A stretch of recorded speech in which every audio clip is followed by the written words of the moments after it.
ಬರಗಾಲ ಹುಣ್ಣಿಮೆ, ವ್ಯಾಸ ಪೌರ್ಣಿಮೆ ಅಂತೂ ಕರೀತಾರೆ, ಅದಕ್ಕೆ ಗುರು ಪೌರ್ಣಿಮೆ ಅಂತೂ ಕರೀತಾರೆ. ಪ್ರತಿ ವರ್ಷದಂತೆ ಈ ವರ್ಷವೂ ಕೂಡ 16ನೇ ವರ್ಷ ಬಾಗಲಕೋಟೆ ಮತ್ತು ವಿಜಯಪುರ ಜಿಲ್ಲೆಯ ರೈತರೆಲ್ಲ ಸೇರಿ ಪವಿತ್ರ ಪಂಚಗಂಗಾ ಉಗಮಸ್ಥಾನ ಮಹಾಬಲೇಶ್ವರ, ಕೃಷ್ಣ, ವೆನ್ನ, ಮೈನಾ, ಗಾಯತ್ರಿ, ಸಾವಿತ್ರಿ 5 ನದಿಗಳ ಉಗಮಸ್ಥಾನವಾಗಿರ್ತಕ್ಕಂಥ ಮಹಾಬಲೇಶ್ವರದಲ್ಲಿ ಗಂಗಾ ಮಾತೆಗೆ ಪೂಜೆಯನ್ನು ಅರ್ಪಣೆ ಮಾಡತಕ್ಕಂಥ ಕೆಲಸವನ್ನು ಈ ವರ್ಷವೂ ಕೂಡ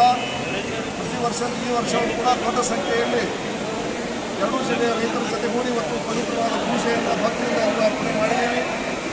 ಇವತ್ತು ಕೃಷ್ಣಾ ಮಾತೆ ಅಂತ ಹೇಳಿ, ಕೃಷ್ಣಾ ನದಿ ಅಂತ ಹೇಳಿದ್ರೆ ಇಡೀ 4 ರಾಜ್ಯಗಳಿಗೆ ಅನ್ನವನ್ನು ಕೊಡ್ತಕ್ಕಂಥ, ಬೆಳೆಗಳನ್ನು ಕೊಡ್ತಕ್ಕಂಥ, ಕುಡಿಯುವ ನೀರು ಕೊಡ್ತಕ್ಕಂಥ, ಅಮೃತ ಸಮಾನವಾದ ಪವಿತ್ರ ಗಂಗೆಯನ್ನು ಕೊಡ್ತಕ್ಕಂಥ ಜೀವ ನದಿ ಕೃಷ್ಣಾ ಮಾತೆ ಮತ್ತು ಉಪನದಿಗಳು. ಹೀಗಾಗಿ ಈ ವರ್ಷ ಕೂಡ ಸಕಾಲಕ್ಕೆ ಮಳೆಯಾಗಿ ಇವತ್ತು ಎಲ್ಲ ದೇಶದ ಎಲ್ಲ ಭಾಗದಲ್ಲೂ ಕೂಡ ಸುಭಿಕ್ಷೆ ಆಗಿರ್ತಕ್ಕಂಥ ಸಂದರ್ಭದಲ್ಲೂ ಕೂಡ ದಕ್ಷಿಣ ಕರ್ನಾಟಕದಲ್ಲಿ ಸ್ವಲ್ಪ ಜೀವಹಾನಿ, ಬೆಳೆ ಹಾನಿ ಆಗಿರ್ತಕ್ಕಂಥದ್ದು ಖೇದವಾಗಿರ್ತಕ್ಕಂಥದ್ದು. ಹಾಗೆಯೇ ಉತ್ತರ ಕರ್ನಾಟಕದಲ್ಲಿ ಇನ್ನೂ ಕೂಡ ಮಳೆ ಬೇಕಾಗಿದೆ. ಆ ಕೃಷ್ಣಾ ಮಾತೆಯನ್ನು ಬೇಡ್ಕೋತೀವಿ.